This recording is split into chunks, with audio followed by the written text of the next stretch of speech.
The USB drive had been inside the lining of her coat for 3 years, and the morning she accidentally left the coat in the wrong office was the morning everything broke open. Adaora Mensah had not meant to leave it. She had arrived at Oh Sunhee's office at 8:45 for a document review, routine, the kind of thing she had done 50 times in the 2 years she had worked as a senior analyst at the Han Group's Strategic Acquisitions Division. And she had been wearing the gray wool coat with the damaged inner pocket whose zip had been broken for 8 months and which she kept meaning to fix and kept not fixing because she was the kind of person whose to-do list was architectural in its precision. Except for the things she could not afford to examine too closely. The USB drive was one of those things. She had draped the coat over the back of the chair across from Sunhee's desk during the review, as she always did, and at the end of the review she had picked it up and walked out, and it was only at the elevator that she realized she had picked up the wrong coat. Same gray wool, same cut, slightly different buttons. It belonged, she saw from the monogram inside the collar, to Director Park Ji-soo, who had been in the adjacent conference room. She turned around. The coat swap took 30 seconds. She returned Director Park's coat to his assistant, retrieved her own, said good morning to the receptionist, and went to the elevator. It was only in the elevator, with the coat back in her hands and the floor numbers descending, that she understood what 30 seconds in the wrong office might have cost her. The inner pocket, the broken zip, the USB drive that she had been carrying for 3 years because she did not know what else to do with it. She unzipped the outer pocket, reached through the torn lining. Her fingers found nothing. The elevator reached the ground floor. She stood in the lobby of the Han Group tower for 3 seconds without moving, which was 3 seconds longer than she could afford, and then she put the coat on and walked through the revolving doors into the Seoul morning, which was cold and clear and going about its enormous indifferent business without any awareness that Adaora Mensah's life had just pivoted on a broken zip and a coat left in the wrong place. She had 48 hours, she estimated, before someone found what she had lost. Maybe less. She called her sister. Subscribe right now.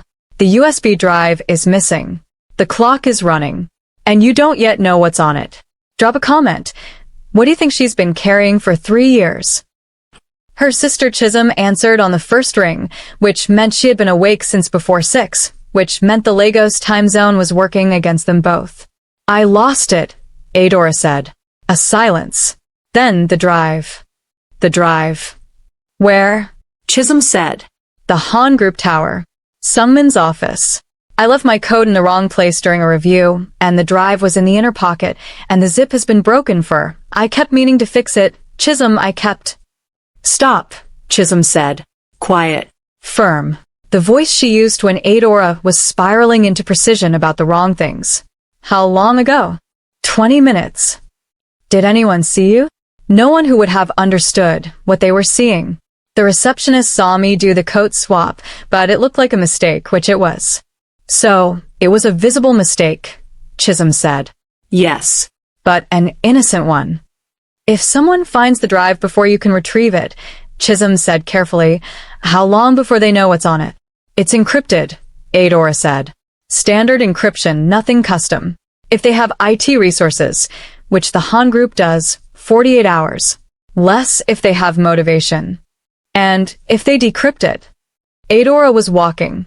She had been walking since she left the tower, moving through the Gangnam streets at the pace of someone who needs to keep moving to keep thinking. If they decrypt it, she said, then everything I've been sitting on for 3 years becomes active. The acquisition fraud. The shell company transfers.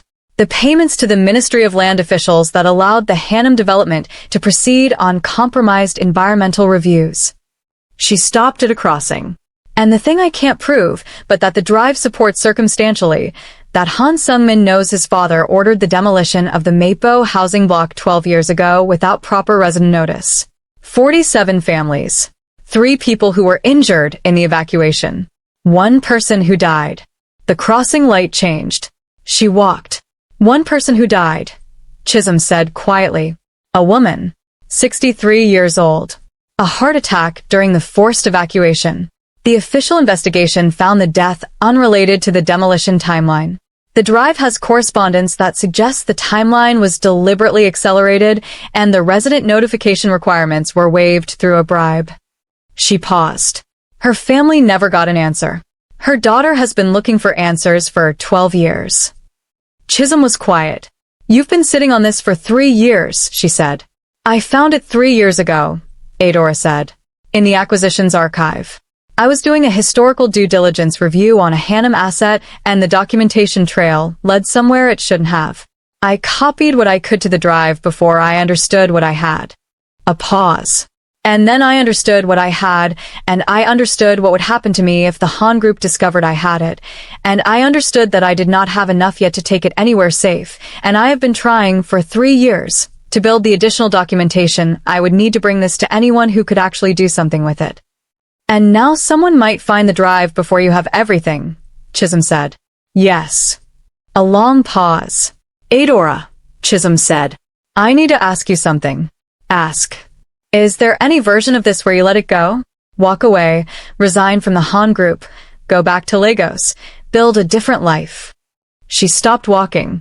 She was on a side street near Gangnam Station, the city moving past her with its ordinary morning momentum. No, she said. A woman died, Chisholm. Her daughter has been looking for answers for 12 years. I have the answers. I've been sitting on them because I was afraid, and I am still afraid, but no, there is no version where I let it go. Chisholm breathed out. Then we need a plan, she said. Talk to me. The plan required 2 things she did not have, time and an ally inside the building. She had neither. What she had was access. She was a senior analyst at the Han Group. She had a key card, a legitimate reason to be in the building on any given working day, and 2 years of performed normalcy that had not yet been disrupted by a coat left in the wrong place. She also had, as she walked back to the tower, the specific clarity that comes when the thing you have been afraid of for 3 years finally starts happening, and the fear becomes less paralyzing than the inaction. She went back. She told the receptionist she had left her phone charger in the 32nd floor conference room. The receptionist waved her through. She took the elevator to 32, which was the acquisitions floor, which was not where she needed to be. She walked to the printer alcove. She stood there for 4 minutes doing nothing in particular while the floor's morning rhythm established itself around her. Arrivals, coffee, the murmur of the early meetings. Then she walked to the 33rd floor staircase, which connected to the executive corridor where Sungmin's office was, and she walked that corridor with the pace and expression of someone who belongs there, which she had been practicing for 2 years. Sungmin's office was locked. His assistant's desk was occupied. A young man named Baek Hyun who had started 3 months ago and who knew Adaora well enough to wave her through on the 3 days a week. She came up for reviews. Morning, she said. I was in with Director Han yesterday, and I think I left something. Is he in yet? Baek Hyun looked at the calendar on his screen. He's in a breakfast meeting until 10, he said. I can let you grab whatever it is. What are you looking for? A small drive, she said. USB. I may have dropped it near the chair by his desk. 1 second, Baek Hyun said.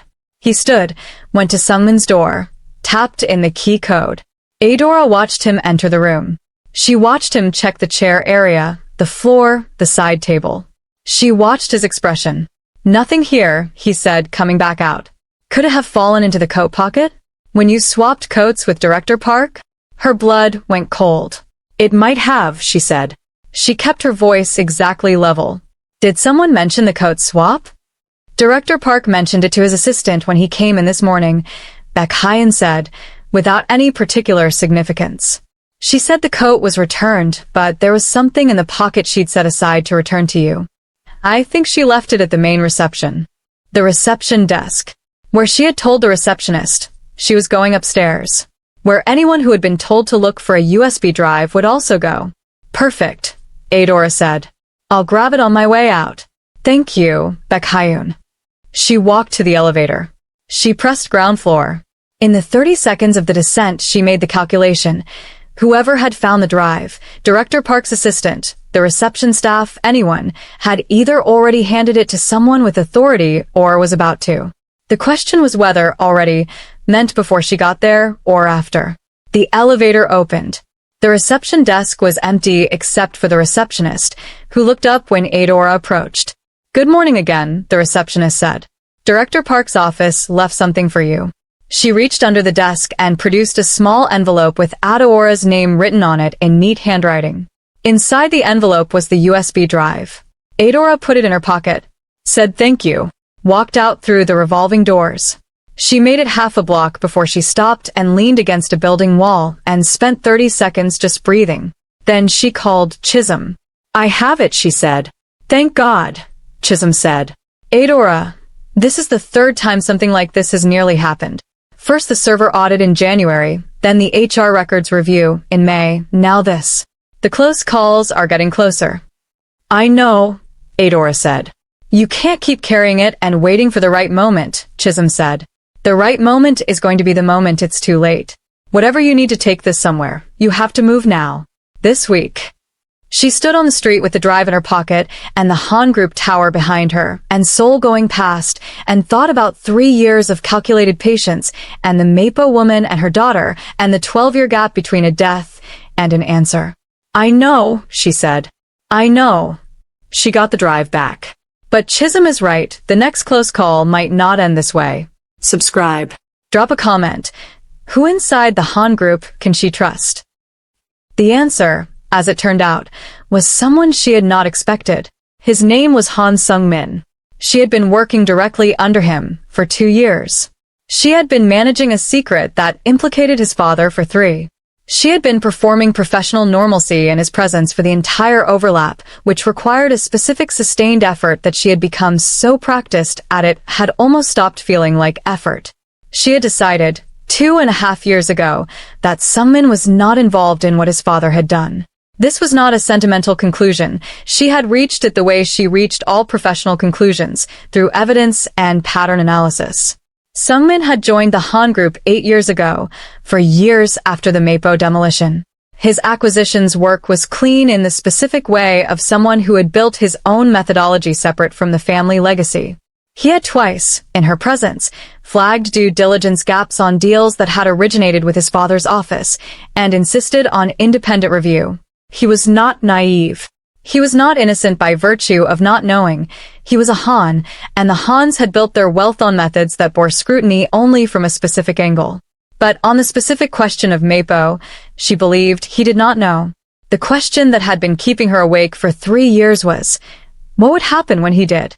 The close call with the coat had made the question urgent in a new way.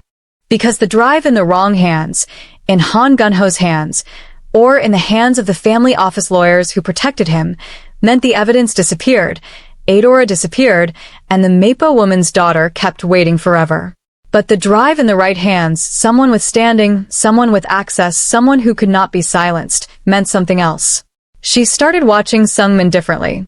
Not the professional assessment she had always done. She had always read him the way she read all the people she worked with for patterns and pressures and the specific tells of someone managing something. She started watching for the things she needed to know. What did he do when he found something wrong? She got her answer 3 weeks after the code incident. It was a Thursday afternoon. She was in the acquisitions archive legitimately for a current deal review when she found, by accident, a discrepancy in a historical file she had not been looking for.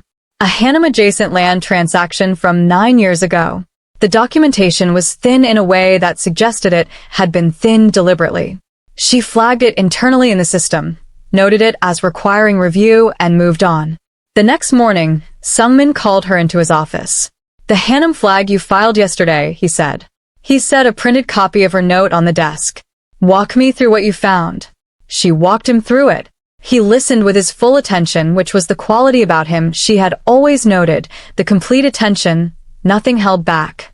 This file has been in the archive for 9 years, he said when she finished. Yes, she said. And you flagged it within 4 hours of finding it. That's the protocol, she said. He looked at the note. Then, at her. Most analysts at your level would have made a judgment call about whether to surface something this old, he said. They would have asked themselves whether the risk of finding something uncomfortable outweighed the compliance obligation. You didn't make that calculation. I don't make that calculation, she said. Compliance obligations are not conditional on whether the outcome is comfortable. He looked at her for a long moment with the quality of attention she had been cataloging for 2 years. No, he said. They're not. He picked up the file. I'm going to look at this myself. Thank you for flagging it. She went back to her desk. She thought about the flag she had filed and the 9-year-old discrepancy and the way he had said compliance obligations are not conditional. She thought about whether that was a man who would do the right thing if the right thing required him to examine his own family. She thought about it for 2 days. Then she made the most dangerous decision of her professional life. She asked him for a meeting. Not the regular review, a private meeting, outside the normal schedule, requested through his calendar with a note that said, "Personal matter, not acquisition related." She had written and rewritten the note 6 times. What she landed on was exactly that. 5 words, nothing more, nothing that could be screenshotted and used against her if she was reading him wrong. He accepted within the hour. She was in his office at 4 that Thursday afternoon, which was late enough in the day that the floor had thinned and Baek Hyun had gone to a team briefing. She closed the door. She sat in the chair across from his desk. Not the coat chair, a different one. She had chosen it deliberately. He looked at her. "You're not here about an acquisition," he said. "No," she said. He waited. She had learned that about him. He did not rush silences. "I need to tell you something that I have been trying to decide how to tell you for 3 years," she said. "And I need you to understand before I do that I am telling you because I believe you are the right person to hear it, not because I have no other option." She paused. "I have other options. I am choosing you specifically." Something shifted in his face. "Go ahead," he said. She told him about the drive. Not what was on it, not yet. She told him how she had found it. 3 years ago, in the Hannum due diligence archive, a documentation trail that led somewhere it should not have. She told him what she had recognized. She told him that she had copied what she could and had been building the additional documentation context ever since, carefully, without triggering the archive's access logs, in the margins of legitimate work. She told him about the coat. She watched his face as she spoke. He was very still, not the stillness of someone shutting down, but the stillness of someone receiving a large and heavy thing and not letting it drop. When she finished, he said, "You've been carrying this for 3 years. Inside this building. Under my supervision." "Yes," she said. "Why didn't you go directly to regulators 3 years ago?" "Because what I had 3 years ago was strong circumstantially and weak evidentially," she said. "If I had taken it to regulators then, the Han Group's legal team would have had it buried and me discredited within 6 weeks. I have seen it happen. I needed more." "And do you have more now?" he said. "Yes," she said. "Enough to present a case that cannot be easily buried. Not perfect, there are gaps the defense will exploit. But enough that the gaps become the story, not the evidence." He was quiet. "What is on the drive?" he said. She looked at him. "Your father," she said. "The Mapo demolition. 12 years ago." She paused. "A woman died in the evacuation. Her name was Oh Sunhee. She was 63. Her daughter's name is Oh Junghee. She's been looking for answers for 12 years, and the answers are on the drive." The office was completely quiet. Sungmin sat at his desk and looked at a fixed point that was not her face and was not anything in the room but was somewhere internal, and she watched him process what she had just said with the patience of someone who has been waiting for this moment for 3 years and is finally letting it happen. When he looked at her again, his face had changed. Not broken, not collapsed, but different. The specific difference that comes when something you have managed not to see is placed directly in front of you, and you choose to see it. "I need to see the drive," he said. "Not yet," she said. "I need something from you first." "What?" he said. "I need to know what you're going to do with it," she said. "Before I put it in your hands. Because once it's in your hands, it is no longer only mine to protect." He looked at her. "You've been managing this alone for 3 years," he said. "Inside this company. With everything that means for your safety, your career, He stopped. "You're the bravest person in this building." "I'm the most frightened person in this building," she said. "That's not the same thing." "No," he said. "It isn't. But it doesn't make you less brave." He paused. "I need 24 hours. I need to think about what I'm able to do, and what I'm willing to do, and how those overlap. Can you give me 24 hours? She thought about the coat, about the close calls, about Chisholm saying the next one might not end this way. "Yes," she said. 24 hours. She told him. He listened.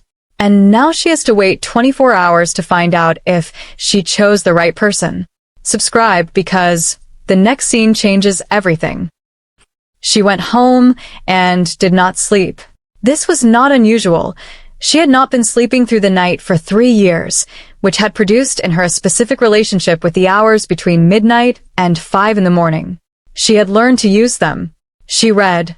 She worked. She made the tea her mother had taught her that tasted like home and nothing else. She made tea and sat at her window and looked at Seoul doing its nighttime version of being Seoul and thought about Oh Sunhee. She had not met Oh Junghee. She had found her through the same archive research that had produced The Drive, a wrongful demolition complaint filed 12 years ago, dismissed on procedural grounds, refiled, dismissed again. The daughter's name in the complaint record. An address in Mapo that Adaora had never visited, because visiting it would have been a pattern that the Han Group's security monitoring could have flagged. She had thought about Oh Junghee every day for 3 years. She had thought about the 63-year-old woman and the heart attack and the accelerated demolition timeline and the bribed notice waiver. She had thought about what it meant to carry an answer that belonged to someone else. At 2 in the morning her phone showed a message from Sungmin. She had not expected to hear from him until the 24 hours was up. The message said, "I called my brother." She stared at the screen. His brother. Han Sung-woo, 34 years old, the older Han's son, who had left the Han Group 8 years ago under circumstances that had been described in the press as a philosophical difference and that she had always understood, from the archive traces, to mean something more specific than that. A second message arrived 30 seconds later. He already knew. Not all of it. But Mapo, he knew about Mapo. He left because of Mapo. She sat with that for a long time. A third message. He has documentation of his own. Different angle. He's been waiting for someone inside the company to come forward because his documentation without corroboration is not enough. She typed back, "How long has he been waiting?" The answer came quickly, 8 years. She set down the phone, looked at the window, at Seoul, at the specific texture of a city at 2 in the morning when something has just become larger than you understood it to be. She typed, "Can he meet us tomorrow?" Sungmin. He's already on his way from Busan. Han Sung-woo arrived at the coffee shop in Mapo-gu, Sungmin's choice of location, which Adaora understood immediately as deliberate, at 9 the next morning. He was taller than his brother, quieter in the surface way that concealed a specific kind of intensity she recognized because she had it herself. He had been running a social enterprise in Busan for 6 years, affordable housing development, community consultation, the specific kind of work that someone does when they're trying to build something that corrects a wrong they cannot undo directly. She had understood this about him from the archive traces, without ever having met him. He sat across from her and looked at her with an assessment that was thorough and brief. "You found the Hanam archive trail," he said. 3 years ago, she said. "I tried to find that trail before I left," he said. "I knew it existed. I couldn't access it from my position without triggering a security flag. I found it during a routine due diligence review," she said. "Nobody flagged routine access." She paused. "What do you have?" "Correspondence," he said, "between my father and the Ministry of Land official who signed off on the waived notice. 8 emails. I took them when I left the company, paper copies, not digital, which is why they haven't been found, and why they have no digital metadata that can be challenged." He paused. "They establish intent. They show my father knew the timeline was being accelerated and knew the notification waiver was irregular and chose to proceed." "Mens rea," Adaora said quietly. "Yes," Sung-woo said. "The emails are the intent. Your drive is the implementation. Together they are." "Enough," she said. "Enough," he agreed. She looked at the two brothers, Sung-woo with his 8 years of waiting, Sungmin with his 24 hours of processing, both of them on the same side of a table she had been sitting at alone for 3 years. "What is your father's position right now?" she said to Sungmin. "In the company. Nominally retired," Sungmin said. "He maintains a presence through the family office. He attends major board meetings. He still has significant influence over the family office proxies, which own the largest single block of Han Group shares. If this goes public," she said, "the share structure becomes critical. The family office proxies will sell immediately to limit exposure. That means the share price collapses before the company can stabilize. That means thousands of employees, Sungmin said. The subsidiary companies. The supplier networks. I know, she said. I have been thinking about this for 3 years. She looked at them both. This is why I have not moved yet. Not only because of what it means for my safety, because of what it means for everyone the company touches. If this is handled wrong, the collateral damage is enormous. Sungwoo looked at the table. There's a way, he said. It doesn't protect my father. It doesn't protect the family name. But it contains the damage to the company and its people. He looked at Adaora. It requires someone to go to the prosecutors first, before anything goes to media, with full cooperation on both the Mapo criminal matter and the acquisition fraud. The cooperation limits the scope of the investigation to specific individuals rather than the company as an entity. The company survives with new governance. The specific individuals face consequences. Your father, Adaora said. My father, Sungwoo said. And the ministry official. And anyone else in the chain who can be identified. That requires someone with standing to make the cooperation offer, she said. A named Han with documented standing in the company. Both brothers were quiet. Me, Sungmin said. It requires me. She looked at him. It ends your career here, she said. Possibly permanently. I know, he said. And your relationship with your father. That ended, he said quietly. The moment I understood what Mapo was. I just haven't acknowledged it until now. She looked at him. Then at Sungwoo. There's one more thing, she said. Before anything else. Before prosecutors. Before cooperation offers. Before any of this moves. She paused. Oh Junghee. She needs to know before it becomes news. Not as a courtesy, as a right. Her mother died. She has been waiting for 12 years. She deserves to hear it from a human being, not from a press release. Sungwoo looked at her. You know her name, he said. I've known her name for 3 years, Adaora said. I've been carrying it. It belongs to her. A silence. Do you know where she is? Sungmin said. I know where she was 4 years ago when I last checked the address in the archive, Adaora said. She may still be there. Then we go there first, Sungwoo said. She looked at the two brothers and thought about 3 years and 8 years and 12 years, the different lengths of time that different people had been carrying different pieces of the same wrong, and felt the weight of it shift in a way she had not expected. Not lighten, distribute. The difference between carrying something alone and carrying it with the people it belongs to. Yes, she said. We go there first. 2 brothers. 1 woman who's been waiting 12 years. Subscribe. This is the scene the whole story has been building to. Oh Junghee lived in Mapo-gu, 10 minutes from where her mother had lived before the building came down. Adaora found this significant in a way she could not fully articulate, that the daughter had stayed in the neighborhood, in proximity to the absence, for 12 years. She understood it, though, in the way she understood most things that were not about logic. Some people stay near the thing that was taken from them, because leaving feels like a second loss. They went on a Saturday morning. The 3 of them, Adaora, Sungmin, Sungwoo, in Sungwoo's car, which was ordinary and unbranded and bore no trace of the Han name. She had called ahead, briefly. She had said only that she had information about the Mapo demolition investigation and that she wanted to share it in person. She had not given a name. Oh Junghee answered the door. She was 44 years old and had her mother's face in the photographs Adaora had found in the archive news coverage from 12 years ago. She looked at the 3 of them on her doorstep with a specific expression of someone who has opened a door expecting one thing and found something much larger. Come in, she said. They came in. The apartment was small and warm and had, on the far wall, a framed photograph of a woman Adaora recognized. Oh Sunhee. The photograph had been taken somewhere green, and Oh Sunhee was laughing at something outside the frame. Oh Junghee followed Adaora's eyes to the photograph. She liked parks, Oh Junghee said. She walked in Hanul Park every Sunday. After the demolition, she didn't have a neighborhood park anymore, and she was disoriented. The new neighborhood was fine, but it wasn't hers. She paused. She died 4 months after the move.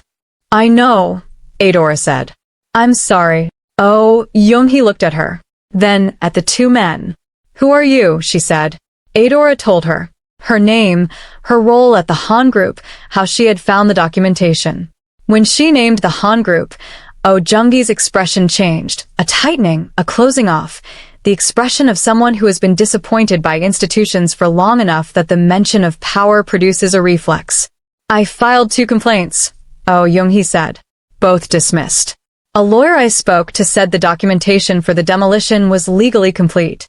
He said there was nothing to pursue. The documentation was made to look complete, Adaora said. It wasn't. The notification requirement was waived through a payment to a ministry official. The timeline was accelerated deliberately. I have the evidence of both. She paused.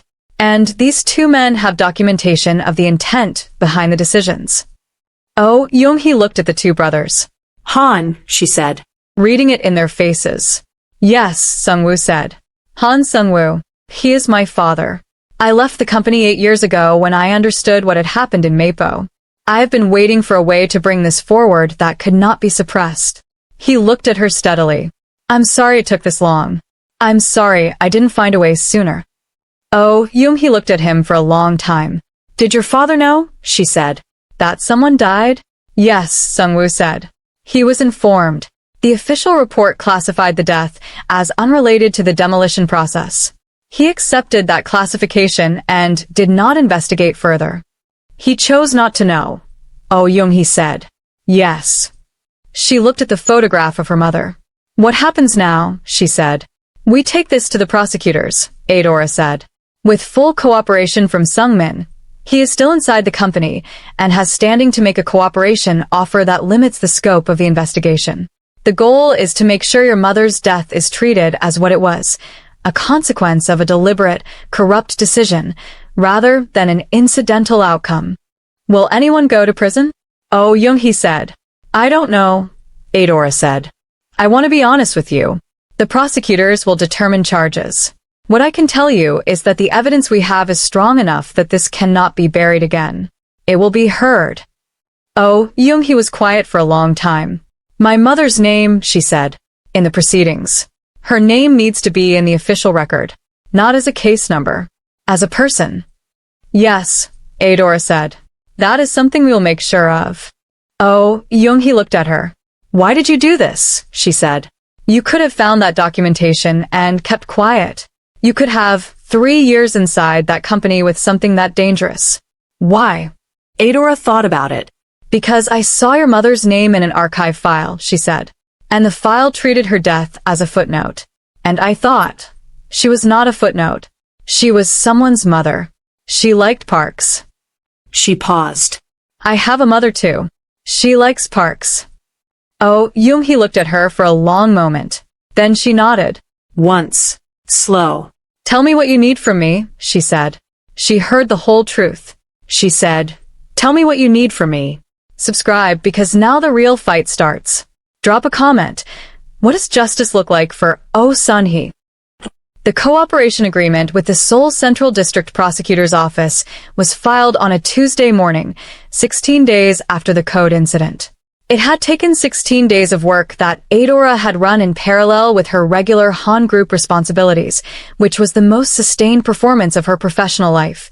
Arriving at the office every morning at 8:45, doing her job with the thoroughness that had always been her standard, and spending her lunch hours and late evenings with Sungmin, Sungwoo, and a lawyer named Attorney Yu that Sungwoo had worked with on the Busan housing projects and trusted absolutely. Attorney Yu was 55 years old and had the specific quality of someone who had spent 30 years handling cases that powerful people wanted to disappear and had developed a refined disdain for powerful people who thought things could be made to disappear. The cooperation offer is strong, she had said, reviewing the documentation package. The Han Group will survive this if Sungmin's cooperation is formal and early. The prosecutors want the individuals, not the institution. What they've been waiting for is someone inside with standing. She had looked at the drive contents. This, combined with Sungwoo's correspondence, is the most complete picture of a deliberate corrupt act I have seen in 30 years. Someone built this case carefully. She built it carefully, Sungmin had said, looking at Adaora. 3 years, Adaora had said. 3 years. Attorney Yu had said. Inside the company. That is extraordinary. It was terrifying, Adaora had said. I want to be accurate about that. It was not heroic. It was 3 years of being afraid every day and choosing, every day, not to let the fear be the deciding factor. Attorney Yu had looked at her. That, she had said, is exactly what heroic is. The filing was sealed pending investigation. The prosecutors moved with a speed that Attorney Yu described as unusually motivated, which she attributed to the completeness of the package and the cooperation from a named Han Group executive. Oh Junghee was notified of the investigation through official channels on a Thursday. By Friday afternoon, his lawyers had requested a meeting with the prosecutors. By Monday, the Han Group's board had been informed through Sungmin's office, which had issued a statement acknowledging the investigation and committing to full cooperation. The share price moved. Not catastrophically. Sungmin's cooperation framing had done what Sung-woo had predicted, containing the institutional damage. But it moved, and the movement was visible, and the business press covered it as what it was, a founding family's sins arriving at a public reckoning. Adaora read the coverage at her kitchen table on a Tuesday morning and felt something she had been waiting 3 years to feel. Not satisfaction, which was too clean a word for what it was, but something closer to the weight distributing correctly. Each person holding the part that belonged to them. The truth in the right place at last. Her phone rang. Sungmin. The investigators want to speak with you directly, he said. As the person who found the original documentation. You'll be listed as a cooperating witness, which means, Adaora, the protection protocols kick in. You'll have legal standing. You can't be retaliated against by the company. I know, she said. Are you okay? He said. She thought about okay. I am currently sitting at my kitchen table with tea and the business news and the knowledge that this is actually happening, she said. I think okay is an understatement. I think what I am is, she stopped. Relieved. I am relieved. 3 years of carrying something, and it is no longer only mine to carry. That is, yes. I am okay. A pause. I want to say something, he said. Say it, she said. What you did, he said. 3 years inside that company, doing your job, protecting the documentation, watching for the right moment. You could have walked away at any point. You chose not to. And I understand why you chose me to tell first, and he stopped. I want you to know that the trust was not misplaced. Whatever happens from here, that trust was not misplaced. She held the phone. I know, she said. I knew when I decided. How, he said. How did you know? She thought about 2 years of watching him flag gaps and insist on independent reviews and look at documents with the specific attention of someone who has decided that the truth of a document matters more than its convenience. The way you look at things, she said. You look at things the way I look at things. Like they're allowed to be what they are regardless of whether that's comfortable. A silence. I have been wanting to say something else, he said. She waited. I have been working next to you for 2 years, he said. And for 2 years I noticed you from the beginning. Not in a way I acted on, because it was professionally inappropriate and I am not the kind of person who, he stopped. Started again. But I want to be honest, since we are apparently doing honesty now. I noticed you. Who you are. How you work. The way you read a room, and the way you never waste a sentence. A pause. And now I know what you've been carrying and he stopped again. She looked at her tea. Sungmin, she said. Yes. I noticed you too, she said. I was not able to do anything with that for 3 years for reasons that are now resolved. So. A very specific silence. So, he said. Yes, she said. Can he stopped. Is there somewhere we could, not the office? Somewhere outside the investigation, outside the company just. There's a coffee place in Mapogu, she said. Near the river. I've been going there for 3 years when I needed to think somewhere that wasn't the Han Group. She paused. Saturday morning. 10 o'clock. Yes, he said. She put the phone down and looked at her tea and the business news and the Tuesday morning Seoul that was going about its business and felt, for the first time in 3 years, that her own life was not entirely occupied by someone else's wrong. There was room in it again, for something that was hers. She said, I noticed you too. Subscribe because this is where the second story starts. What do you think she orders at the coffee place? Drop a comment. The Saturday morning in Mapogu was the kind that Seoul produced between late October and November. A clear cold that made everything look significant. The leaves on the ginkgo trees outside the coffee place doing their yellow thing. The river visible from the corner table she had been sitting at for 3 years. He arrived at 9:58.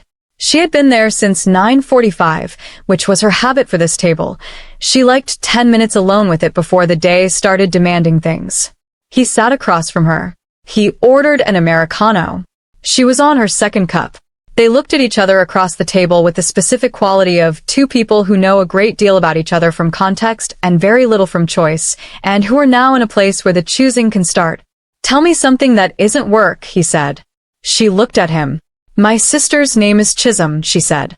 She is the person I call when things are falling apart, and she has been on the other end of approximately 40 crisis calls in the last 3 years. She paused. She wants to meet you. Not now.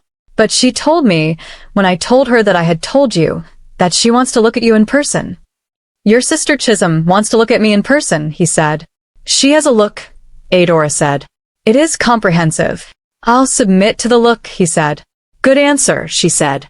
Now tell me something that isn't work. He thought about it. I have been trying to learn to cook, he said. I am 36 years old, and I have spent my adult life in Seoul with access to excellent restaurants, and I have used that access as an excuse to not develop a basic skill that I should have developed at 22. He paused. I've been making the same 3 dishes for 6 months. I'm not improving. I think I need help. She looked at him. What 3 dishes? She said. Kimchi jjigae, japchae, and I've been attempting jollof rice for 2 months because I looked up Nigerian cuisine after you mentioned Lagos at the quarterly review last year. She stared at him. You have been attempting jollof rice, she said. For 2 months, he confirmed. It keeps coming out with the wrong texture. I think the issue is the tomato-to-rice ratio, but I don't know enough to be certain. She pressed her lips together. The tomato-to-rice ratio, she said. Yes. Sungmin, she said. The texture problem is not the ratio. It's the base cook. You need to cook the tomato paste down until it turns dark red before you add the rice. Most people don't wait long enough. She paused. It needs at least 20 minutes of patient attention before it becomes what it's supposed to be. He looked at her. 20 minutes of patient attention, he said. Yes, she said. And then it becomes what it's supposed to be. Yes, she said. He held her gaze for a moment with the complete attention that was his specific quality. She held it back. I'll try it again this week, he said. Let me know how it comes out, she said. I will, he said. The ginkgo leaves came off one tree in a small gust of wind and went past the window of the coffee place in a collective yellow movement that was brief and complete and gone. The river was its patient silver self in the distance. The city was going about its Saturday. She picked up her coffee. He picked up his. The investigation, she said.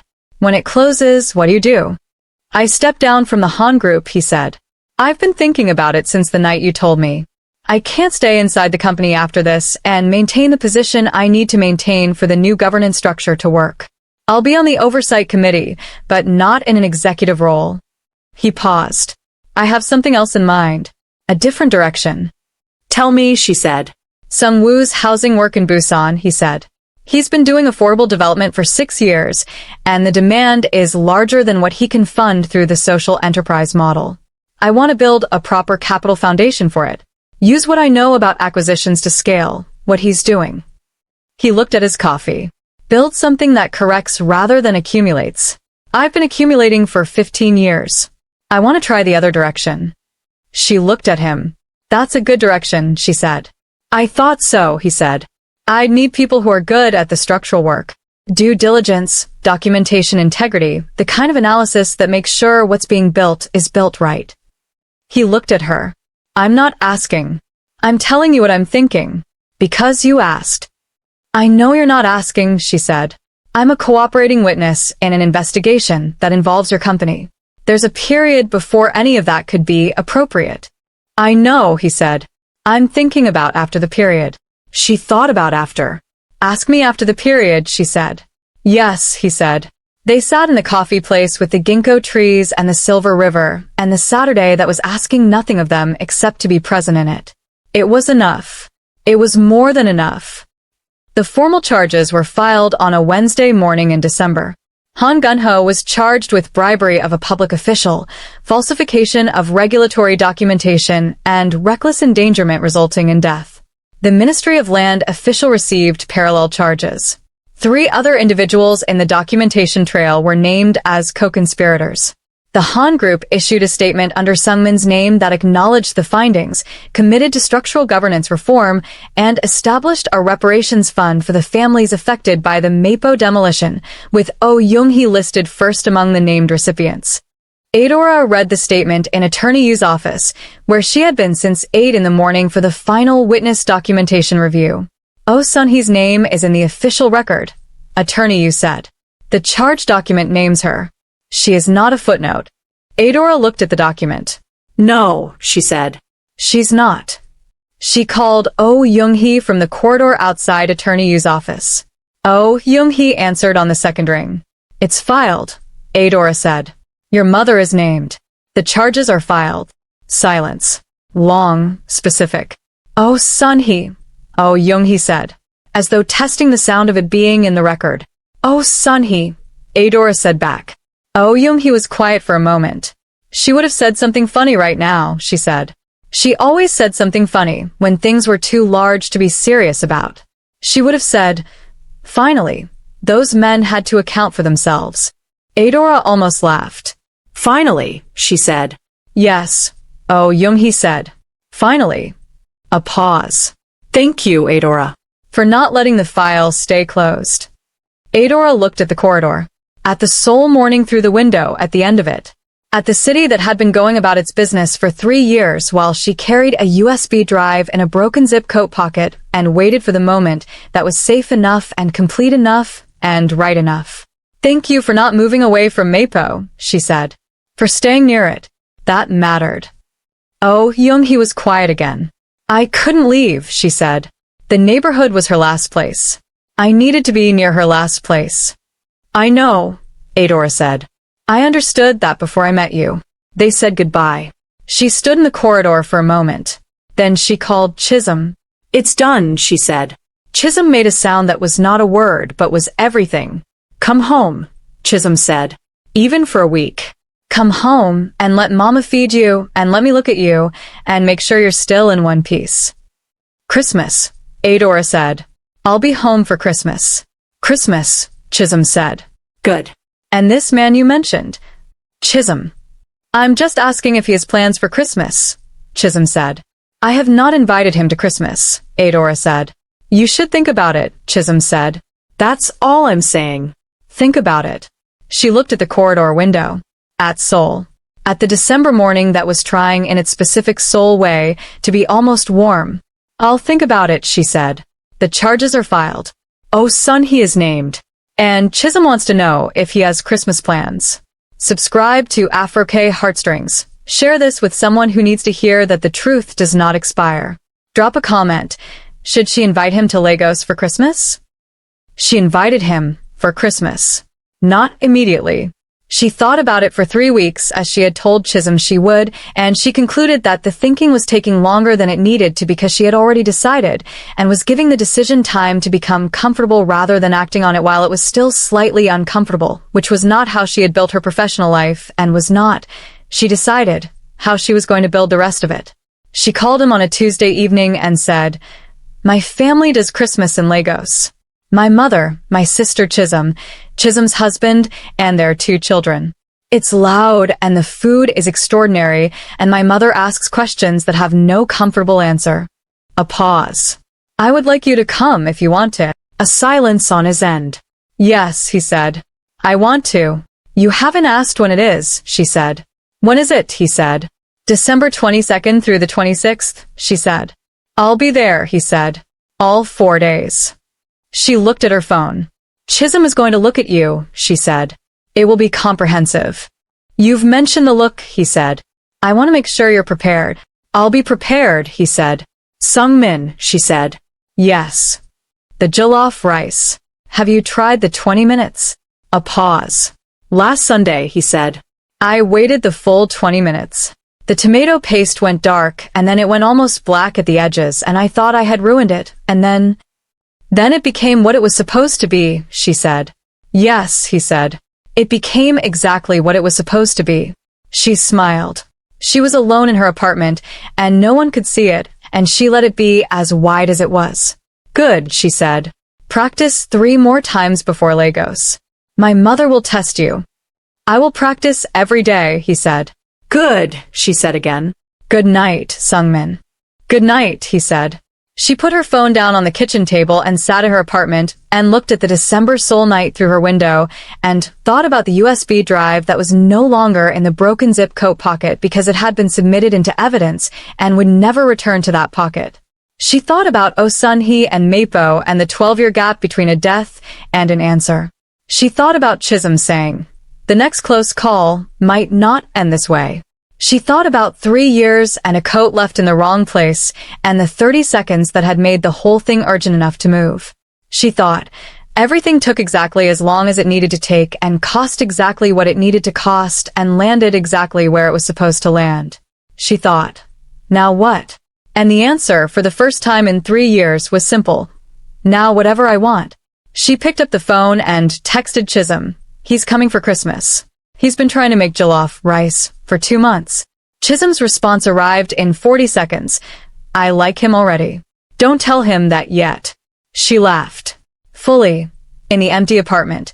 The laugh that came from the part of her that Lagos had built and Seoul had shaped and 3 years of quiet courage had not extinguished. She went to bed and she slept through the night, which was not a small thing. And in the morning she went to work and did her job, and the Han group was still standing, and the investigation was proceeding, and somewhere in Mapogu a woman was sleeping near her mother's last neighborhood with an answer she had been waiting 12 years for. And that was enough. That on a December morning in Seoul with the Christmas season coming and a man practicing jollof rice and Chisholm already forming opinions, that was everything. Lagos in December was what Lagos always was, only more so. The heat arrived the moment they stepped off the plane. Not the cold edge heat of a Korean summer, but the specific enveloping weight of tropical December, the air thick with salt from the ocean, and the layered smells of a city that had been building itself for generations. Sungmin stood outside the arrivals hall and looked at the city with the expression she recognized. It was the same expression she had seen on his face when he looked at documentation he was encountering for the first time and was determined to understand fully. It's large, he said. It's very large, she agreed. You can't see the edges. I like that, he said. She looked at him. Good, she said. Because my mother's house is in the middle of it. Her mother's house was the same as it had always been. The blue gate, the mango tree, the generator that announced the neighborhood's relationship with reliable electricity. Her mother was at the gate before the car stopped, because her mother had been watching from the upstairs window for 20 minutes and had the specific anticipation of a woman who has been told her daughter is bringing someone and has been preparing for it ever since. She looked at Sungmin the way Oh Junghee had looked at him, and the way Chisholm had told her she would look at him. The comprehensive look, the one that went through the surface. Then she said in Igbo to Adaora, his eyes are honest. Adaora closed her eyes briefly in relief. Welcome, her mother said to Sungmin, switching to English. You are the man who has been practicing jollof rice. Sungmin looked at Adaora. I told her. Adaora said. I have been told, he said to her mother, that the problem was the tomato paste. That it needs 20 minutes of patient attention. Her mother looked at him for a long moment. Yes, she said, with the satisfaction of someone whose recipe has been correctly transmitted across a distance. 20 minutes. Nobody waits. You waited. I waited, he said. Come in, her mother said. The food is ready and Chisholm has been standing in the kitchen for an hour waiting to look at you. He followed her mother through the blue gate. Adaora stood at the gate for a moment, looking at the mango tree and the house, and the December Lagos air that was her mother's smell and her childhood smell, and the smell of the place that had sent her out into the world with the specific quality of someone who believed that the truth mattered enough to carry at personal cost. She thought about the USB drive, about the coat and the broken zip and the 30 seconds that had changed everything. she thought. All roads led here. Even the ones that went through the archive and the Han Group Tower and 3 years of quiet fear. Even those roads led here. She heard Chisholm's voice from inside the house. Loud, immediate. The voice that had been on the other end of 40 crisis calls, saying something that made Sungmin laugh. She heard the laugh. She recognized it. Unguarded, real. The laugh of someone who has walked through a blue gate and found exactly what was on the other side of it. She went through the gate. She closed it behind her. And here, in her mother's house in Lagos with the mango tree and Chisholm's comprehensive look and a man who had waited 20 minutes for the tomato paste to become what it was supposed to be, is exactly where we leave her. She went home. She brought him. The mango tree is there. The blue gate is closed. And Oh Sunhee is in the official record where she belongs. Subscribe to Afro K Heartstrings. Share this with someone who needs to know that carrying the truth is hard and necessary and worth it. And tell me in the comments, what does Chisholm say to him when she finally gets him alone? The week between the filing and the first press coverage was the strangest week of Adaora's professional life. She went to work every day. She answered emails. She attended reviews. She processed acquisitions documents with the same thoroughness she had always applied, in an office that was running on 2 levels simultaneously, the ordinary level of a large company conducting its daily business and the quieter, denser level of an institution that knew something large was coming and was deciding, in real time, how to stand when it arrived. She had told no one at the company what she had done. The cooperation agreement was sealed. The prosecutors had not yet made any public statement.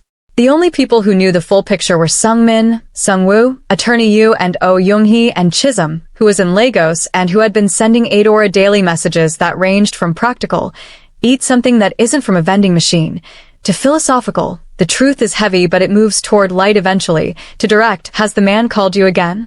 He had called 3 times in the week between the filing and the press coverage.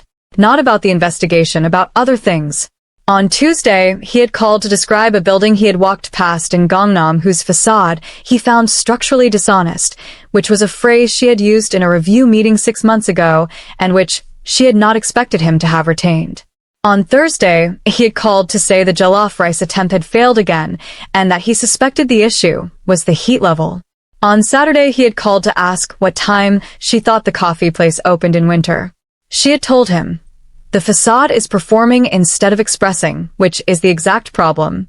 She had told him, the heat needs to be higher than you think, not lower. The tomato needs to caramelize, not steam. She had told him, 9 o'clock, but she wasn't going on Saturday. Why not? He had said. I have plans, she had said. What plans? He had said. I'm visiting Mapo, she had said. A pause. Oh, Junghee, he had said. Yes. She asked me to come. She wants to show me where the building was, where her mother used to walk. Adaora had paused. I want to go. Of course you do, he had said. And then, can I come? She had thought about it. Yes, she had said. But it's her morning. We follow her lead. Yes, he had said. Of course. So on Saturday morning the 3 of them had walked together in Mapo-gu. Oh Junghee, Adaora, Sungmin, through the neighborhood that had been rebuilt around the absence of a building, and Oh Junghee had shown them where the block had stood, and where the park had been, and the specific corner where her mother had liked to sit in the mornings with her tea, because the light was right at that angle. Sungmin had stood at the corner and looked at it for a long time. I'm sorry, he had said to Oh Junghee. Not with the formal register of an institutional apology. Simply, directly. Oh Junghee had looked at him. You didn't do it, she had said. No, he had said. But it was done in my family's name. That belongs to me whether I chose it or not. Oh, Junghee had been quiet for a moment. My mother would have appreciated you saying that, she had said finally. She was a person who believed that belonging to a family meant owning its debts, not just its assets. She said that to me once when I was angry at my uncle for something. She had paused. I think she would have liked you. Sungmin had looked at the corner where the light was right. Thank you, he had said. They had walked back through Mapo-gu and found a restaurant and eaten lunch, and Oh Junghee had told them about her mother. Not the death, not the loss, but the life. The Sundays in the park. The specific opinions about food. The the way she laughed, the things she had been proud of. Adaora had listened and thought, this is what the documentation was always for. Not the prosecution, not the governance reform, not even the justice. Those were the mechanism. This was the point. One person's life, fully received, by people who were finally willing to receive it. On the walk to the subway afterward, Sungmin had said quietly, "Thank you for letting me come. Thank you for not making it about you," she had said. He had looked at her. "I was taught to make everything about the Han name," he had said. It is taking active effort to stop." A pause. "You help with that." "How?" she had said. "You look at things as they are," he had said. "Not as they are convenient to be. It's the most useful quality I have ever encountered in a colleague. Or anyone." She had looked at the Mapogu Street. "We're not colleagues anymore," she had said. "Technically." He had stopped walking. She had stopped beside him. "No," he had said. "We're not." The subway entrance was 30 meters away. The Seoul Saturday was going past them in both directions. "There's a ramen place near my apartment," she had said, "that I've been going to for 3 years. It opens at 6 in the evening. I've never been there with anyone. I go alone, because it's the kind of place where you can think." "Yes," he had said. "I'm asking you to come tonight," she had said. "Not because the investigation has created a situation where we need to debrief. Because I want you there." "Yes," he had said again. The same word, different weight. They had gone to the ramen place at 6. She had thought, in the bowl in front of her in the warm small restaurant near her apartment, that this was the first evening meal she had shared in Seoul in 3 years that was not part of the work. Not a review dinner, not a company event, not a meal consumed at her desk while reading a document. Just dinner. With someone she had chosen. It had felt, in the specific way of ordinary things that have been unavailable for a long time, like a considerable gift. The press coverage came on a Monday morning. Not the slow drip of rumor that Adaora had anticipated. A full story, front page of the 2 major business dailies and the national investigative outlet, with the cooperation agreement confirmed and the charge document summarized and Han Junghee named throughout. The story had been written by 3 journalists working together, and it had the quality of reporting that had been done carefully and thoroughly, with the prosecutor's cooperation and access to the documented evidence trail. It named Oh Sunhee, not as a footnote, as the person whose death had been the human consequence of a deliberate corrupt act, named, photographed from a family archive that Oh Junghee had agreed to share, described as a woman who liked parks and Sunday mornings and whose daughter had waited 12 years for this sentence to be written. Adaora read it on her phone at the ramen place. She had gone there on Sunday evening again, alone this time, because it was the place where she could think, and she needed to think the night before the story broke. She read it twice. Then she put her phone in her pocket and sat with her ramen and thought about the USB drive and the broken zip and the coat left in the wrong office and the 30 seconds that had made everything urgent enough to move. She thought it was worth it. The 3 years and the fear and the careful accumulation and the close calls and the 20 minutes of patient attention before the tomato paste becomes what it's supposed to be. It was worth it. She picked up her phone and called Chisholm. "The story is out," she said. "I know," Chisholm said. "I've been reading it for the last hour." "Adaora," she stopped. "She's named. Oh Sunhee is named." "Yes," Adaora said. "In the photograph, she looks like someone's mother," Chisholm said. Her voice was very quiet. "She was someone's mother," Adaora said. That was the whole point. Chisholm was quiet for a moment. "I'm proud of you," she said. "I've been proud of you for 3 years, but I couldn't say it until now because saying it would have made the fear real. Now I can say it. I am so proud of you." Adaora sat in the ramen place near her apartment in Seoul with her phone against her ear and the story open in the other tab and the December night outside, and felt the specific quality of being seen by the person who has known you longest. "Thank you," she said, "for answering 40 calls." 43, Chisholm said. "I counted." Adaora smiled. "Come home for Christmas," Chisholm said. "I'm coming," Adaora said. "And bring the man who has been practicing jollof rice," Chisholm said. "I told you I would think about it," Adaora said. "And," Chisholm said.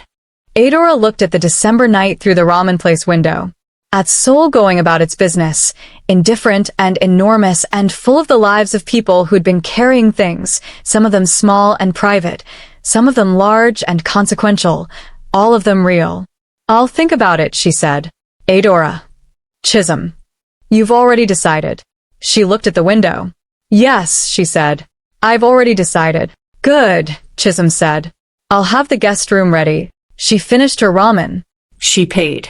She walked home through the December Seoul night with the story on her phone, and the drive no longer in the broken zip coat pocket, and everything distributed to the people it belonged to.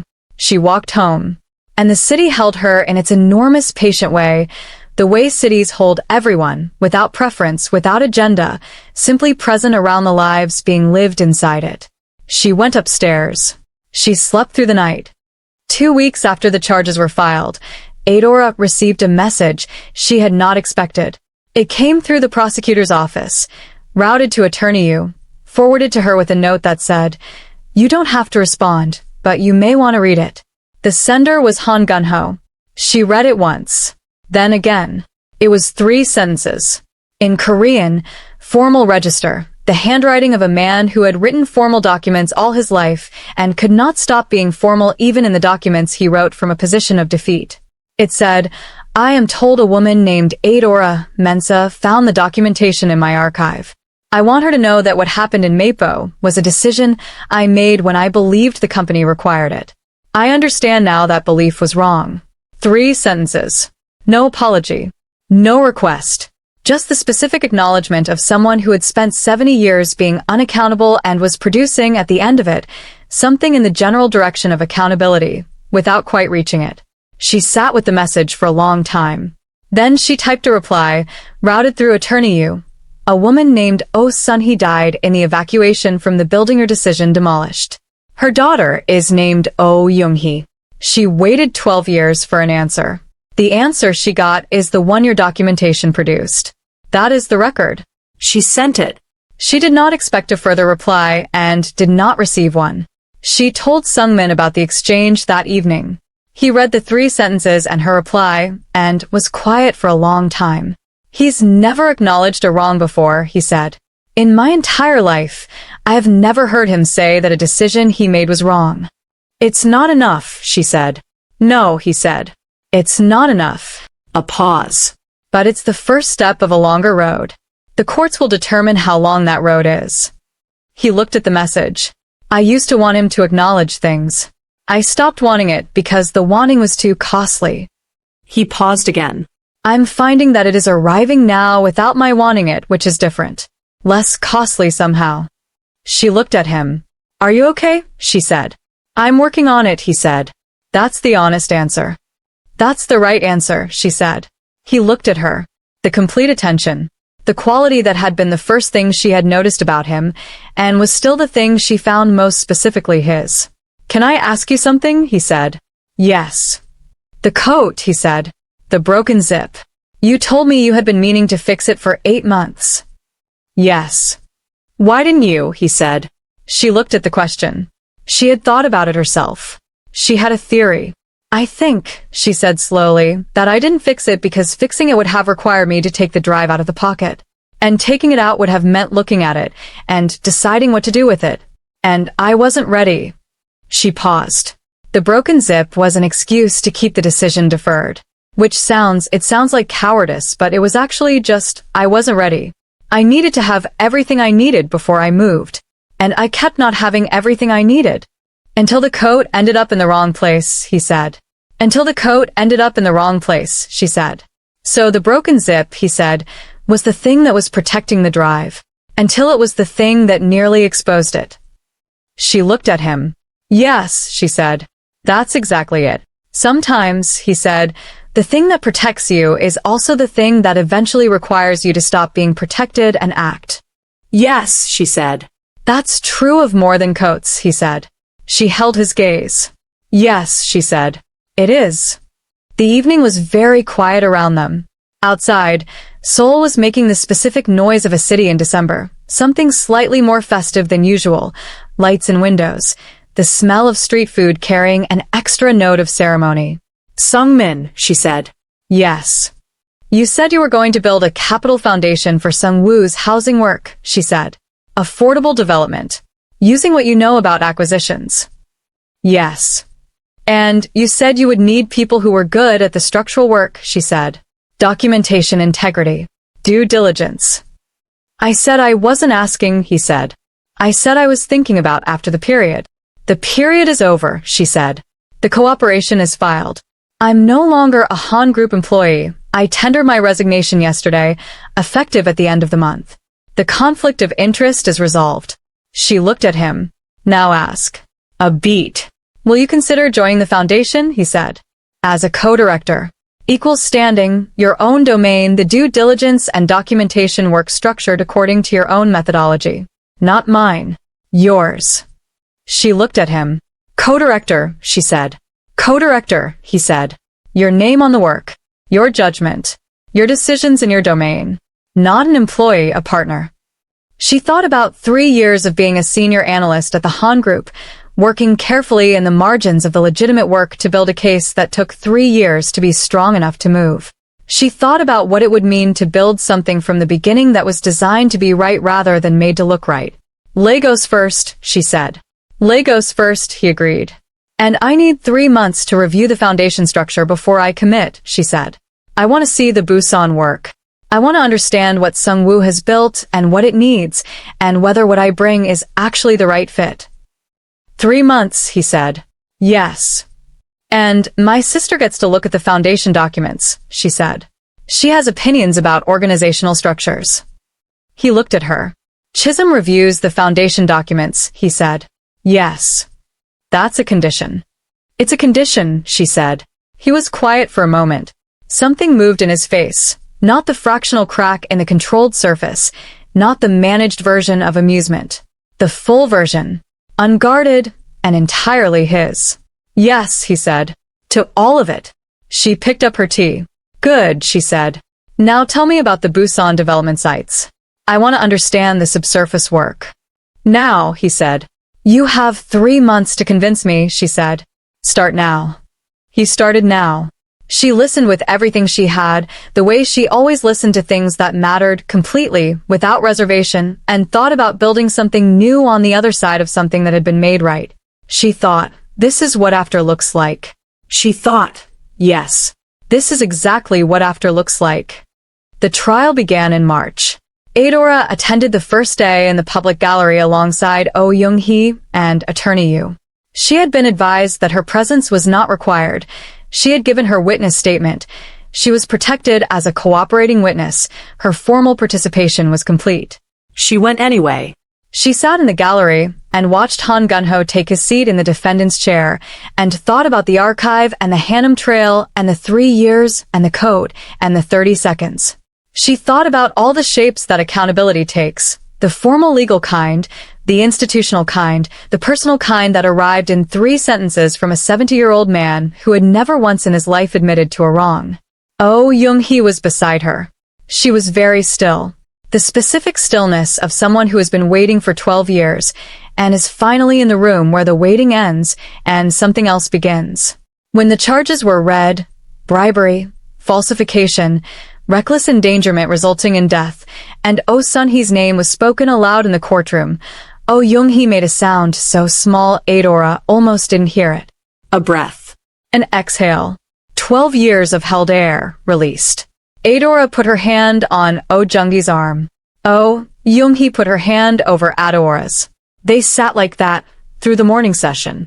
At the lunch break, in the corridor outside the courtroom, Oh Junghee said, she would have laughed at this room. She always said courtrooms are too serious about themselves. She sounds like she was right about most things, Adaora said. She was right about most things. Oh Junghee said. She was wrong about the weather. She refused to carry an umbrella. She said rain was not a problem to be solved. Adaora smiled. She sounds like my mother, she said. All mothers think rain is not a problem to be solved, Oh Junghee said. Yes, Adaora said. All mothers do. They found a coffee place near the courthouse and sat with their drinks and talked about their mothers, not about the case, not about the morning's proceedings, just about their mothers. The specific things they had been right about and wrong about. The phrases they used that their daughters had absorbed without knowing they were absorbing them. The way they looked at the world, which was always slightly different from how their daughters looked at it, and always more patient. Attorney Yu joined them after 20 minutes and looked at the two of them talking and said, "You look like you've known each other for a long time." "No," Oh Junghee said. "Only 4 months." Some connections, Attorney Yu said, are accelerated by the weight of what is shared. "Yes," Oh Junghee said. "That's exactly it." They went back for the afternoon session. The courtroom was as serious about itself as it had been in the morning. Oh Sunhee would have laughed. Adaora thought she could almost hear it. She told Sungmin about the laugh. That evening on the phone, she described Oh Junghee's observation about the courtroom and the umbrella and the rain not being a problem to be solved, and she heard him make the sound that lived in the neighborhood of a laugh. "All mothers," he said. "All mothers," she agreed. "My mother was like that about elevators," he said. She refused to use them. She said if you can climb stairs, you should climb stairs. She climbed stairs in a 12-story building every day for 40 years. How old was she? Adaora said. She died at 78, he said. Still taking the stairs. Her doctor said her cardiovascular health was remarkable for her age. She said it was the stairs. She was right, Adaora said. She was right about most things, he said. Do you miss her? Adaora said. A pause. Every day, he said. She would have had a great deal to say about this year. About my father. About what I've done. He paused. About you. What do you think she would have said? Adaora said. About my father. That it was a long time coming. About what I've done. Good, but don't wait 12 more years to do the next right thing. About you, he stopped. About me, she said. She had very specific views about the people her sons chose, he said. She believed that you could tell everything about a person by how they behaved when something cost them. When the action was inconvenient or frightening or came at personal expense. He paused. She would have said, this one is worth it. She pays the cost of the right thing without being asked twice. Adaora looked at her apartment wall. At the Seoul night outside. She would have been right, she said. Yes, he said. She usually was. A comfortable silence. 3 months, she said. Starting after Lagos. 3 months, he said. I'll have the Busan site documentation ready. Good, she said. Adaora, he said. Yes. Thank you for building the case carefully, he said. For the 3 years. For not moving until you had everything. For choosing me to tell first. A pause. For all of it. She looked at the wall. Thank you for being the right person to tell, she said. I'm trying to be, he said. I know, she said. That's what makes it true. She said goodnight. He said goodnight. The call ended, and she sat in her apartment with the March night outside, and the trial running its necessary course, and the Busan housing work waiting for 3 months from now, and Lagos waiting for Christmas. She thought about the coat, the broken zip, the 30 seconds in the wrong office. She thought about how much had moved from that one small accidental thing, not because accidents are the whole story, but because sometimes the accident is what tells you the waiting is over, that the thing you have been protecting long enough is ready to be released. She thought about Oh Sunhee in the official record, and Oh Junghee in the courtroom corridor talking about rain and mothers, and the specific patience of people who stay near the thing that was taken from them, because leaving feels like a second loss. She thought, I stayed near it too. For 3 years, inside the building that had done the damage, I stayed near it. And now it is where it belongs. She went to bed. She slept through the night. In the morning she made tea and went to the window and looked at Seoul doing its March thing. The first tentative warmth arriving, the trees at the edge of their decision to bloom, the city holding its million lives in its patient, indifferent way, and she thought, yes, yes to all of it. Yes to the 3 months, and the Busan work, and the co-director, and Lagos at Christmas, and Chisholm's comprehensive look, and the ramen place near her apartment, and the jollof rice at 20 minutes, and the man who had learned to wait for the tomato paste to become what it was supposed to be. Yes to the whole shape of what was coming, which she could not fully see yet, and did not need to see yet, because she had learned, in 3 years of careful waiting, that the not yet visible is not the same as the not coming. It was coming. She was ready. In April, 3 weeks before Lagos, Adaora visited the Busan housing project sites. Sung-woo drove her. They started at the first site, a 12-unit affordable housing block on a hill in Sahagu that had been completed 2 years ago and was fully occupied, and she walked the perimeter with the habits of her profession, reading the structure the way she always read structures. The foundation work was honest. The material choices were practical rather than prestigious. The spatial design had been consulted with the eventual residents. You could see in the layout, the way the communal areas were positioned for use rather than aesthetics, the corridor widths that felt like they had been measured against actual human movement. You consulted the future residents, she said to Sung-woo. Yes, he said. Always. Every project. We bring people in during the design phase.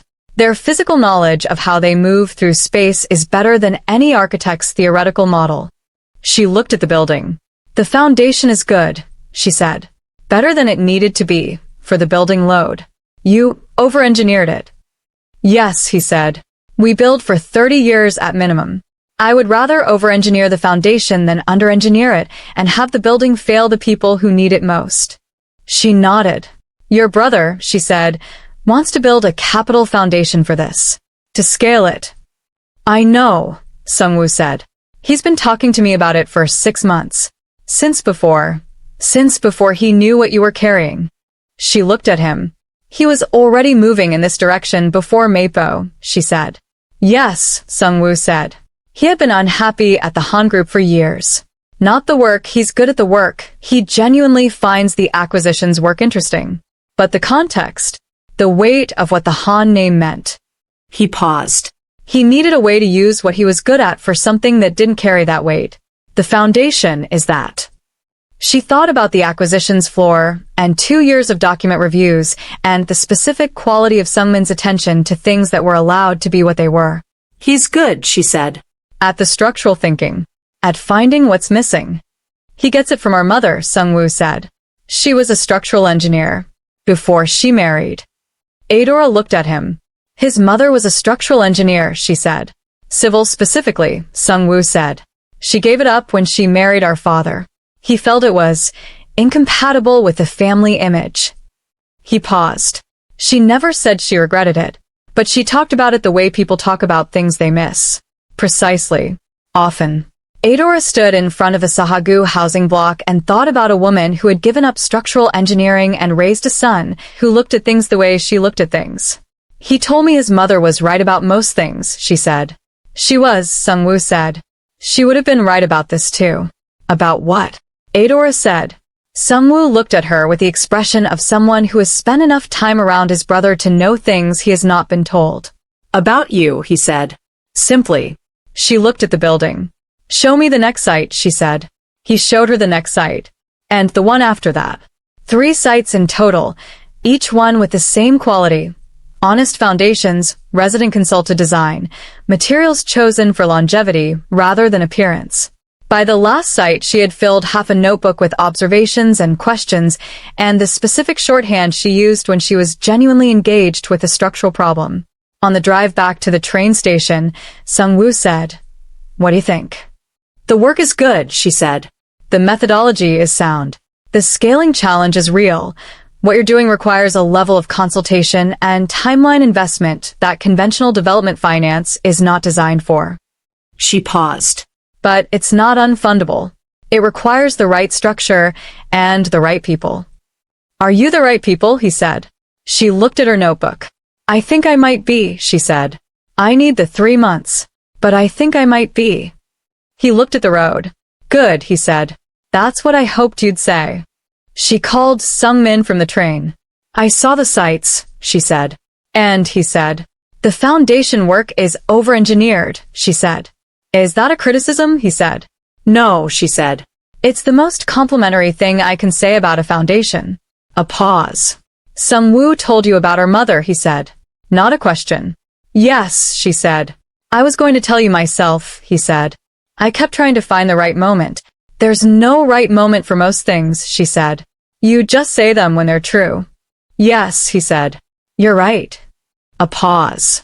She would have had opinions about the Busan sites. She would have wanted to look at the foundations herself. I looked at them, Adaora said. I'll tell her everything she would want to know. Silence. Yes, he said. Very quietly. Thank you. The train moved south towards Seoul through the Korean spring landscape, the hills going green, the cherry trees in their brief committed season, the sky doing the specific April thing it did when winter had finally decided to be over. She looked out the window and thought about the foundation work and the resident consulted corridors and a woman who had given up engineering and a son who had learned to look at things the way she had learned to look at things and the 3 months that would tell her whether what she was seeing was the right next thing. She thought it was. She thought, yes, this is the right next thing. The train arrived in Seoul. She took the subway to Mapogu. She walked to the coffee place near the river, her coffee place, the one she had been going to for 3 years, and she sat at the corner table and ordered her usual, and looked at the Han River doing its patient silver thing, and thought about everything that had moved from its wrong place to its right place in the last several months. The drive was in the prosecutor's evidence file. Oh Sunhee was in the official record. Oh Junghee had an answer. The Han Group had new governance. Sungwoo was building in Busan. And she was sitting in her coffee place in Mapogu on an April afternoon with her notebook full of foundation observations and Legos, 6 weeks away, and 3 months after that, and whatever came after the 3 months, which she could not yet see, and did not need to yet. She picked up her pen. She started writing.